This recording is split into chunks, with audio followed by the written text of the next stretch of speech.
రష్యాలో ఇదొక funny news అండి. రష్యాలో ఎవరున్నారు ప్రెసిడెంట్ జెలెన్స్కీ. అతను ఒక యూదు మతస్థుడు.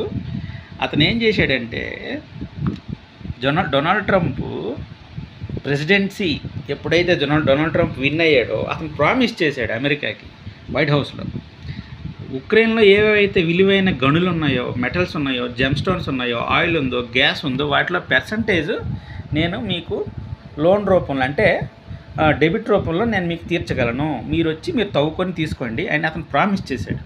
చివరికి ఏమైంది, పుతిన్ ఏం చేశాడంటే ఎక్కడైతే లిథియం మైన్ ఉందో, లిథియం అంటే బ్యాటరీలు తయారు చేసే ఒక ముడి పదార్థం, ఆ మైనింగ్ ఎక్కడైతే ఉందో రష్యా ఉక్రెయిన్ బార్డర్లో మొత్తం అది రష్యాలో కల్పించుకున్నారు. ఎవరు? వ్లాదిమిర్ పుతిన్ గారు మొత్తం ఫోర్సెస్తో ఏ మైనింగ్ అయితే లార్జ్ మైనింగ్ ఇక్కడ ఉక్రెయిన్లో ఉందో అది మొత్తం రష్యా టెరిటరీలోకి వెళ్ళిపోయాయి.